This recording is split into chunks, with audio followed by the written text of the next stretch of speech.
नमस्कार विद्यार्थी मित्रांनो, मी संदेश. नोकर भरती या यूट्यूब चॅनलमध्ये आपल्या सगळ्यांचं पुन्हा एकदा स्वागत करतो. महिला आणि बालविकास विभाग यांच्या अंतर्गत मुख्य सेविका पदांसाठीची भरतीची जाहिरात जाहीर करण्यात आलेली आहे.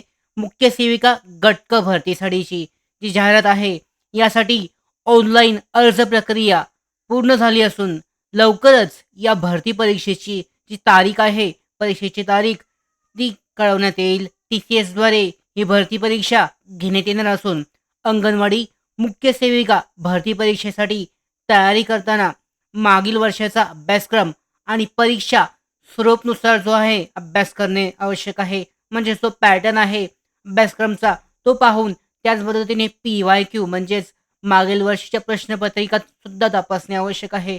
त्याचबरोबर जास्तीत जास्त प्रश्नांचा सराव करणे आवश्यक आहे. यामध्ये पाहू शकता सगळ्यात महत्त्वाचं आहे या सेक्शनमध्ये बाकीचे जे सेक्शन असतात TCS पॅटर्ननुसार त्या सगळ्या परीक्षेचे जवळजवळ सेमच आहेत.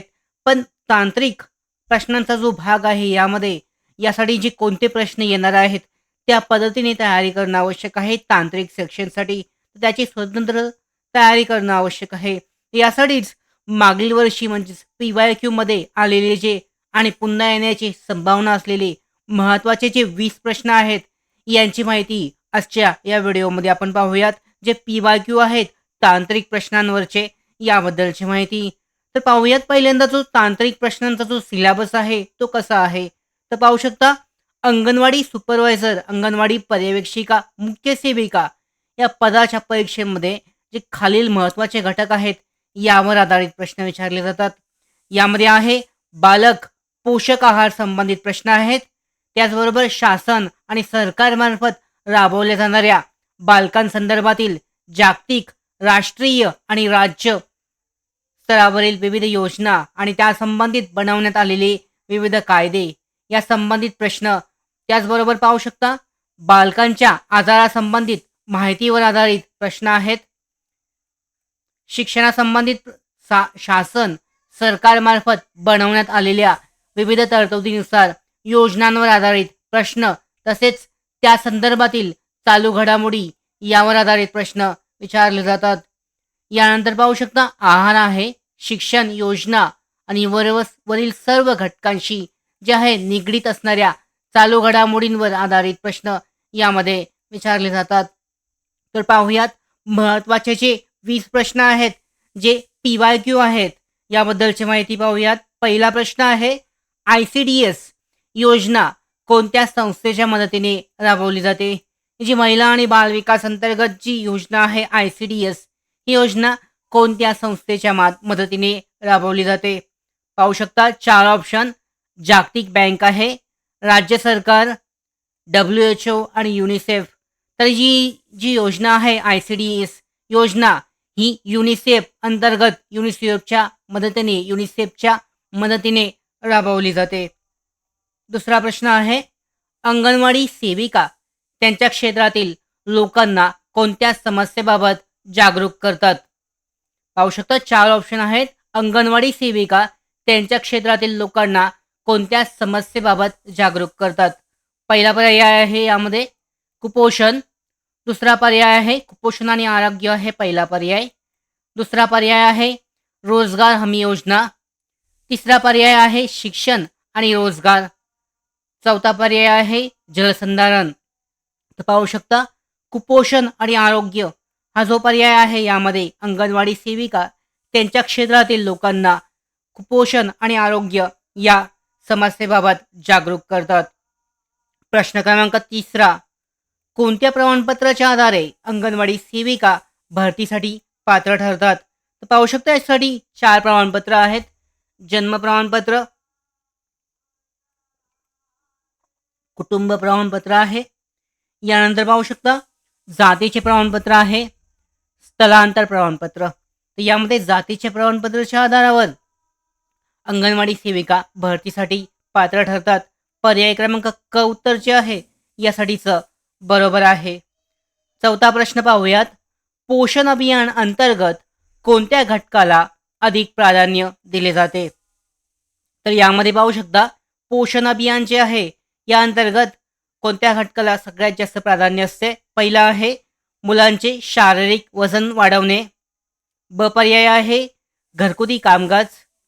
क पर्याय आहे व्यक्ती विकास आणि ड पर्याय आहे कुटुंब नियोजन. तर पाहू शकता मुलांचे शारीरिक वजन वाढवणे हा जो महत्त्वाचा घटक आहे, या घटकाला सर्वाधिक प्राधान्य जे आहे पोषण अभियान अंतर्गत दिले जाते. 5वा प्रश्न, ICDS योजनेअंतर्गत योजनेमध्ये बालकांची कोणत्या स्तरावर तपासणी केली जाते? तर ICDS योजनेअंतर्गत बालकांची ती पाहू शकता 4 ऑप्शन यामध्ये. दर 6 महिन्यांनी, दर वर्षाला, त्याचबरोबर दर महिन्याला, दर 3 महिन्यांनी. तर यासाठी 4 ऑप्शन आहेत. तर बरोबर पाहू शकता जी तपासणी जी आहे दर महिन्याच्या स्तरावर केली जाते. म्हणजे दर महिन्यानी जी आहे यांची तपासणी जी आहे बालकांची ती केली जाते ICDS या योजनेअंतर्गत. 6वा प्रश्न आहे, ICDS अंतर्गत अंगणवाडी सेविका कोणती माहिती दररोज अपडेट करणे आवश्यक आहे? ICDS या योजनेअंतर्गत अंगणवाडी सेविकांना कोणती माहिती दररोज अपडेट करणे आवश्यक असते? पाहू शकता 4 ऑप्शन. आर्थिक रिपोर्ट, मुलांच्या हजेरीचा नोंदी, त्याचबरोबर गावातील उत्पन्न नोंदवही. ड पर्याय आहे वरील सर्व. तर पाहू शकता या योजनेअंतर्गत अंगणवाडी सेविकांना दररोज मुलांच्या हजेरीची नोंदी ज्या असतात त्या अपडेट करणे, ज्या ठेवणे आवश्यक असतं. पुढचा प्रश्न आहे 7वा प्रश्न, अंगणवाडी सेविका कोणत्या प्रकारच्या माहितीचे संकलन करतात? 4 ऑप्शन आहेत यासाठीचे. ग्रामस्थांची उत्पन्न नोंद, ब पर्याय आहे शालेय प्रवेश, क पर्याय आहे स्थलांतर नोंदी, ड पर्याय आहे आरोग्य स्थिती आणि पोषण पातळी. तर यासाठी बरोबर उत्तर पाहू शकता आरोग्य स्थिती आणि पोषण पातळी हे बरोबर उत्तर आहे. अंगणवाडी सेविका जे आहे आरोग्य स्थिती आणि पोषण पातळी ही जी माहिती आहे या माहितीचं संकलन करतात. 8वा प्रश्न आहे, कुपोषण कमी करण्यातही ICDS योजनेमध्ये कोणते उपाय केले जातात? तर पाहू शकता कुपोषण कमी करण्यासाठी ICDS योजनेअंतर्गत 4 ऑप्शन आहेत यामध्ये. वजन वाढवण्यासाठीचा उपाय केले जातात. ब पर्याय आहे कुटुंब नियोजन, क पर्याय आहे पूरक आहार, ड आहे मासिक लसीकरण. तर यामध्ये पाहू शकता कुपोषण कमी करण्यासाठी ICDS या योजनेअंतर्गत पूरक आहार जो आहे पर्याय क्रमांक क हा जो उपाय आहे हा उपाय यासाठीचा केला जातो. प्रश्न क्रमांक 9, गर्भवती महिलांसाठी पोषण व आरोग्य सेवेसाठी केंद्र सरकारने कोणती योजना सुरू केली आहे? तर या महिलांसाठी पोषण आणि आरोग्य सेवेसाठी कोणती योजना सुरू करण्यात आली आहे? पाहू शकता 4 ऑप्शन. जननी सुरक्षा योजना, प्रधानमंत्री मातृवंदना योजना, सुकन्या समृद्धी योजना आणि उज्ज्वला योजना. तर बरोबर उत्तर आहे पाहू शकता ब प्रधानमंत्री मातृवंदना योजना ही जी आहे गर्भवती महिलांसाठी पोषण व आरोग्य सेवेसाठी केंद्र सरकारने प्रधानमंत्री मातृवंदना योजना सुरू केली आहे. पुढचा प्रश्न आहे यामध्ये त्या अगोदर पाहू शकता DCC बँक भरती प्रक्रिया सध्या सुरू आहे. या भरती प्रक्रियेअंतर्गत 700 पेक्षा जास्त जागांची भरती केली जाणार आहे. आता या भरती परीक्षेअंतर्गत जे आहे महत्त्वाचे जे टॉपिक आहेत त्या टॉपिकवर आधारित आम्ही 10 महत्त्वाच्या ज्या पूर्ण सराव परीक्षा आहेत TCS म्हणजेच DCC बँक भरती आधारित जो नवीन पॅटर्न आहे या नवीन पॅटर्नवर 90 गुणांच्या नवीन पॅटर्नवर आधारित नवीन प्रश्नपत्रिका संच जो आहे पॅटर्न स्टडीचा मॉक टेस्ट तयार केला आहे. तर भरती परीक्षांची तयारी करताना जास्तीत जास्त प्रश्न सोडवणे, वाचून तयारी करणे आवश्यक असते. आणि यासाठीच 10 मॉक टेस्ट सिरीजची प्रश्नपत्रिका संच तयार केला आहे. याची लिंक आहे डिस्क्रिप्शन बॉक्समध्ये. तुम्ही आमचं ॲपसुद्धा डाउनलोड करू शकता. आणि या 10 प्रश्नपत्रिकांमध्ये पाहू शकता जवळजवळ 900 अतिमहत्त्वाचे प्रश्न दिले आहेत.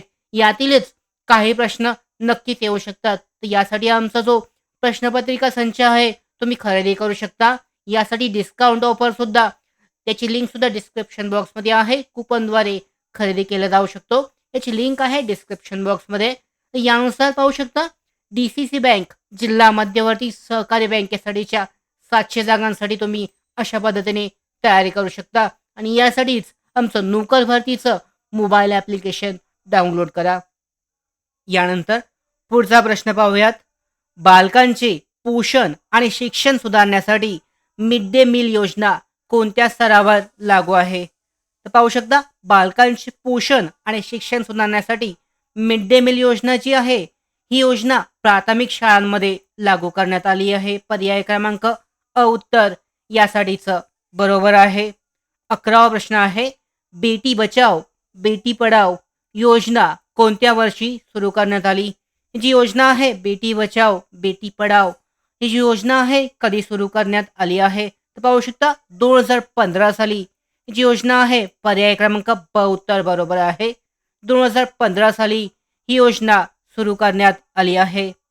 प्रश्न क्रमांक 12वा. उज्ज्वला जी योजना आहे, या योजनेसाठी ही जी योजना आहे ही कोणासाठी आहे? तर पाहू शकता ही जी योजना आहे बालकांसाठी नाही आहे, शेतकऱ्यांसाठी सुद्धा नाही आहे, शहरातील रहिवाशांसाठी सुद्धा नाही आहे.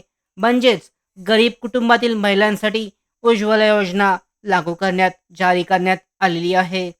13वा प्रश्न. मुलांचे संगोपन करताना त्यांना वेगवेगळ्या गोष्टींबद्दल निर्णय घेण्यासाठी पालक शिक्षकांकडून मदत केली जाते. ही कोणती पद्धत असते? तर पाहू शकता, यासाठीची जी पद्धत वापरली जाते या पद्धतीला लोकशाही पद्धत म्हणतात. म्हणजे त्यांच्या पद्धतीने जे आहे त्यांना ते शिक्षकांकडून त्यांना मदत केली जाते. संगोपन करताना वेगवेगळ्या गोष्टींबद्दल ते स्वतः कशा पद्धतीने निर्णय घेतात याबद्दलचं जे त्यांचं अवलोकन आहे ते केलं जातं आणि यासाठी बरोबर उत्तर आहे लोकशाही पद्धत. पुढचा प्रश्न 14वा प्रश्न आहे. मुलांमध्ये भाषेच्या विकासाला प्रोत्साहन देण्यासाठी कोणता खेळ उपयुक्त आहे? तर पाहू शकता, मुलांमध्ये भाषेचा विकास करायचा आहे. 4 ऑप्शन आहेत. इत्तेचा खेळ हा ऑप्शन यामध्ये नाही येते. समांतर खेळ हा सुद्धा यामध्ये नाही येते, म्हणजे हा ऑप्शन असू शकतो. पण इथे पाहू शकता, भाषा विकसित करण्यासाठी गोष्टी सांगणे हा पर्याय बरोबर आहे. म्हणजेच पर्याय क्रमांक क उत्तर यासाठीचं बरोबर आहे. 15वा प्रश्न. क्षयरोगाविरुद्ध लहान मुलांना दिले जाणारे लसीकरण कोणते आहे? तर क्षयरोगाविरुद्ध लहान मुलांना दिले जाणारे लसीकरण जे आहे याला BCG ची लस म्हणतात. म्हणजेच पर्याय क्रमांक उत्तर जे आहे BCG हे उत्तर बरोबर आहे. 16वा प्रश्न आहे. जन्माच्या वेळी असणारे कोणते परावर्तक हे क्रिया नसते?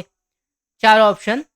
रूटिंग परावर्तक आहे, संकिंग परावर्तक, मोरो परावर्तक आणि गुडघ्याचा झटका परावर्तक.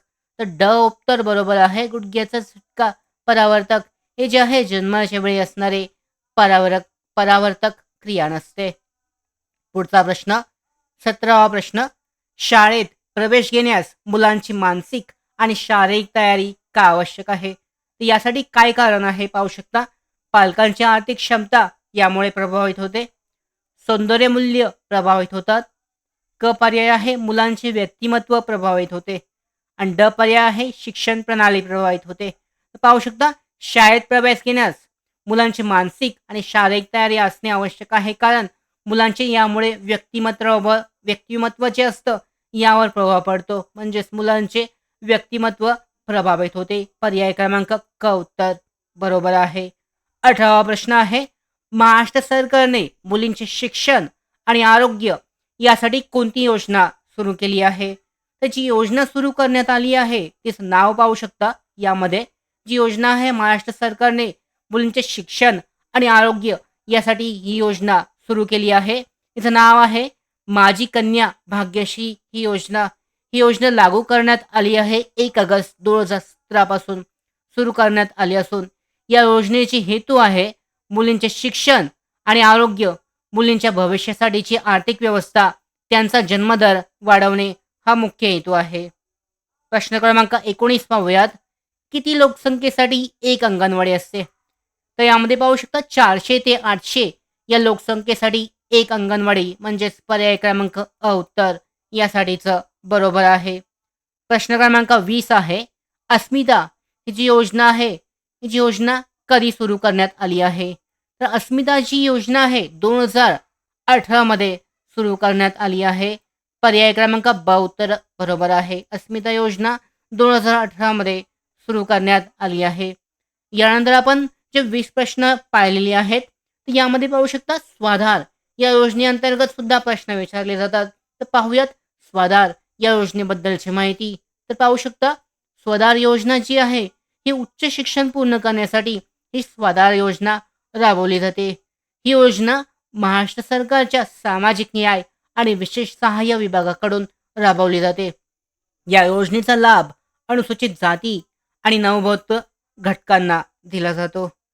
तर पाहू शकता अशा पद्धतीने जी महिला आणि बालविकास विभाग आहे यांच्या अंतर्गत जी मुख्य सेविका भरती आहे, या मुख्य सेविका भरतीसाठी PYQ आधारित यावर आधारित प्रश्न विचारले जातील आणि या पद्धतीने प्रश्नांची जी तयारी आहे ती करणं आवश्यक आहे. यासाठीच आमचे जे पुढचे जे प्रॅक्टिस टेस्ट आहेत, मॉक टेस्ट आहेत, स्पर्धा परीक्षांची तयारी करण्यासाठी आम्ही आमचं मोबाईल ॲप्लिकेशन लॉन्च केलं आहे. नोकर भरती मोबाईल ॲप्लिकेशन. या मोबाईल ॲप्लिकेशनला प्ले स्टोअरमधून डाउनलोड करा. याचे लिंकसुद्धा डिस्क्रिप्शन बॉक्समध्ये आहे. त्याचबरोबर आमच्या महत्त्वाच्या अपडेट्स मिळवण्यासाठीच नोकर भरतीच्या यूट्यूब चॅनलला सबस्क्राईब करा. धन्यवाद.